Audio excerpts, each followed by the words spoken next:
ગીર સોમનાથ જિલ્લાના ગીરગઢડા તાલુકાના કાણકિયા ગામની પોસ્ટ ઓફિસમાં લાખો રૂપિયાની કથિત છેતરપિંડીનો ચોંકાવનારો મામલો સામે આવ્યો છે। ગામના ગરીબ મજૂર અને ખેડૂત પરિવારોની જીવનભરની બચત પોસ્ટના સત્તાવાર ખાતામાં જમા થઈ જ ન હોવાના આરોપ લાગ્યા। પોસ્ટ માસ્ટર દેવાયતભાઈ ગોવિંદભાઈ રામ સામે કુલ 7,93,000ની રકમ પોસ્ટ ખાતામાં જમા ન કર્યાના ગંભીર આરોપો લાગ્યા। ફરિયાદો બાદ પોસ્ટ વિભાગ હરકતમાં આવ્યો અને સમગ્ર મામલે વિભાગીય તપાસ શરૂ કરવામાં આવી।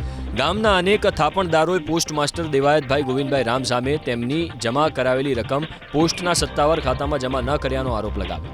આશરે 3 મહિના પહેલા દેવાયતભાઈ રામની પોસ્ટ માસ્ટર તરીકે નિમણૂક થઈ હતી। તેમણે ગામ લોકોને બચત ખાતા અને ફિક્સ ડિપોઝિટ યોજનાઓમાં વધુ વ્યાજનું આશ્વાસન આપીને રોકાણ કરાવ્યું હતું। જોકે રકમ સ્વીકાર્યા બાદ પાસબુક અને સત્તાવાર રસીદ થોડા દિવસમાં આપવાની ખાતરી આપવામાં આવી હતી, પણ લાંબો સમય વીતી જવા છતાં કોઈને પાસબુક કે રસીદ મળી નથી।